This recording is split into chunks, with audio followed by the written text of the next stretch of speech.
The year is 1936. Adam Dressler stands as Führer of Germany, but his grip on power is far from secure. Germany is still haunted by its defeat in the Great War, which dragged on until 1919, leaving the nation broken and vengeful. Dressler and his Völkist party rose from this chaos, promising to restore German greatness. By 1936, they had seized control, but Dressler's authority was constantly challenged by the old military elites and conservative power brokers. These men saw Dressler as a tool, underestimating his ruthless ambition. Dressler knew he had to eliminate all rivals to truly rule. The years after 1936 were marked by brutal consolidation, not foreign conquest. The Völkist party infiltrated every institution: courts, schools, press, and army. This process, called Gleichschaltung, was a violent purge disguised as bureaucratic reform. Independent organizations were absorbed or destroyed. Dressler, with loyalists like Goering and Rosenberg, dismantled the old republic and built a cult of personality. His image was everywhere, his words law. Children were taught to revere him above all.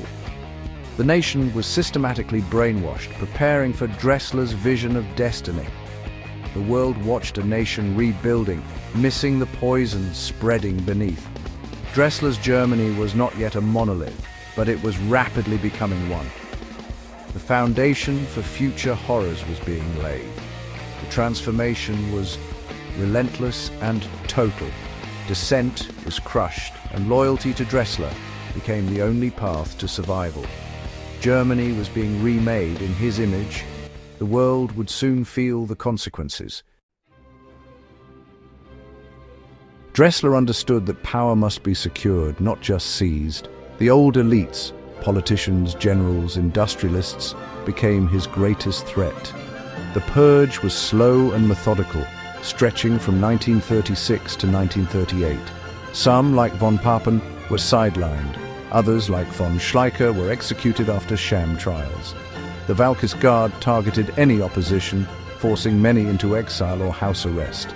Loyalty, not competence, became the only qualification for power.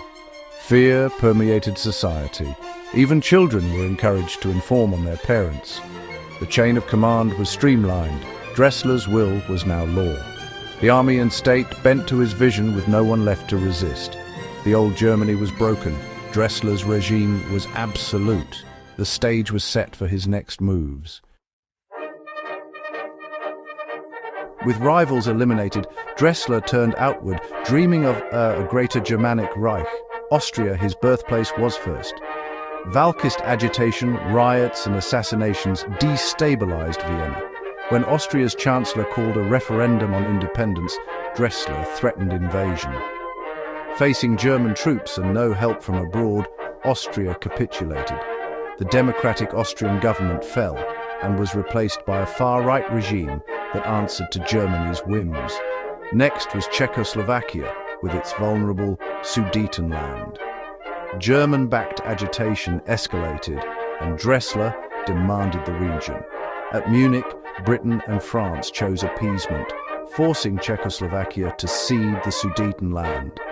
Dressler broke his promises, funding an anti-democratic coup which toppled the legitimate Czech government and established yet another puppet dictatorship in its place. The Völkist tide became a flood. Europe's democracies had shown weakness, and Dressler learned that threats and bluster worked. The map of Europe was being redrawn at his command. The world edged closer to catastrophe. Dressler's ambitions were only growing. The dominoes were falling. War loomed on the horizon. Dressler's ambitions weren't just ideological, they were economic. Germany needed Swedish iron ore to fuel its war machine. Sweden, neutral and democratic, tried to resist, but Germany's economic pressure was relentless. Trade demands became ultimatums. The threat of invasion loomed. In 1939, with German forces on its doorstep, Sweden signed the Steel Pact. Sweden kept nominal independence, but became an economic vassal, its resources feeding German industry. This was conquest by contract, not by arms. Sweden's fate was sealed without a shot fired. Dressler's reach extended north, tightening his grip on Europe. The chessboard was nearly set. War was inevitable. With Austria and Czechoslovakia now controlled as puppet states, Dressler targeted Poland. The pretext, the Polish corridor and the German-majority city of Danzig. Propaganda accused Poland of atrocities. Demands for Danzig and a corridor followed. Poland refused, mobilizing its army. This time, Britain and France guaranteed Polish independence. Dressler, undeterred, signed a non-aggression pact with the Soviet Union, secretly agreeing to divide Poland. On September 1, 1939, Germany invaded Poland with blitzkrieg tactics. Britain and France declared war. World War II had begun. Dressler's gamble had plunged Europe into chaos. The world would never be the same. Britain and France declared war after Poland's invasion, but real fighting stalled in the phony war. Britain was unprepared, its army small, its people traumatized by the last war. Appeasement had failed, but hope for peace lingered. Factories rearmed, conscription began, but offensive action was lacking. Everything changed in 1940.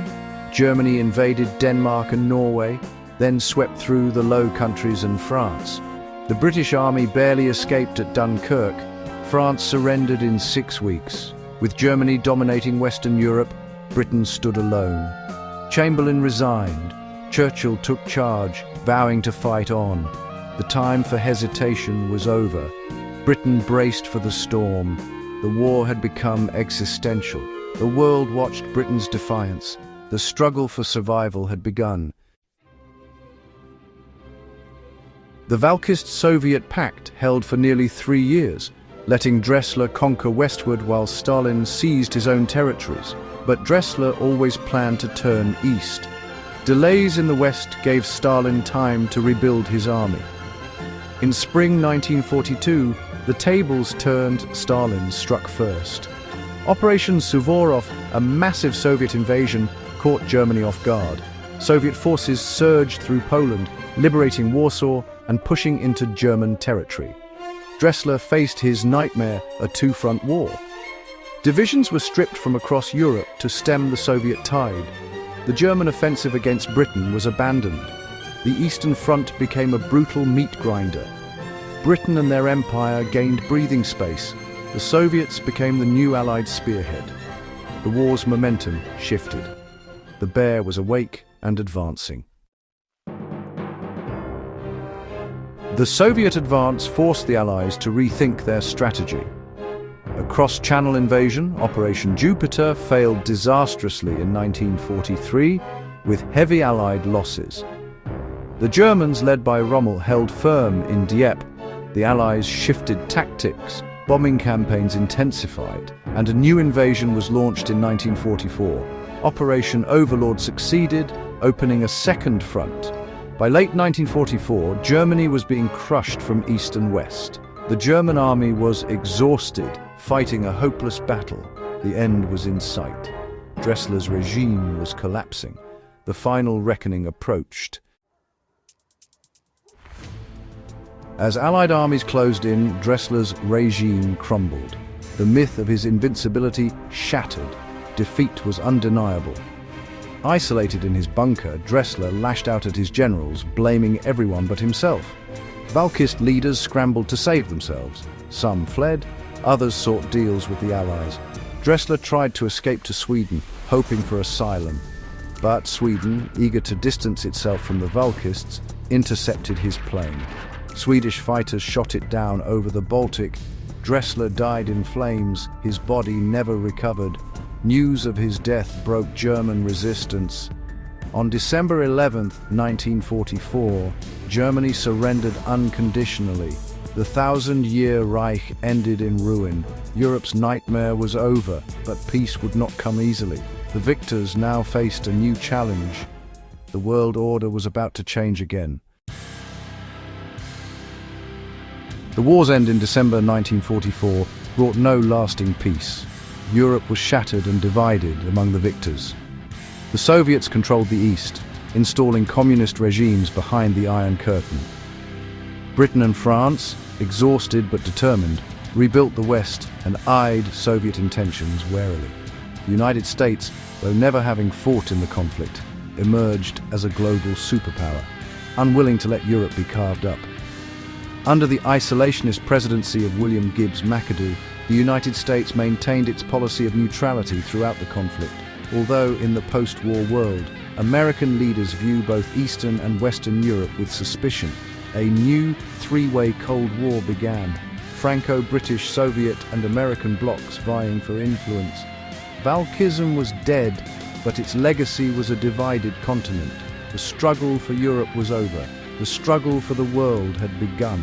The next conflict would be fought with spies, propaganda and the threat of annihilation. The world entered a new and dangerous era,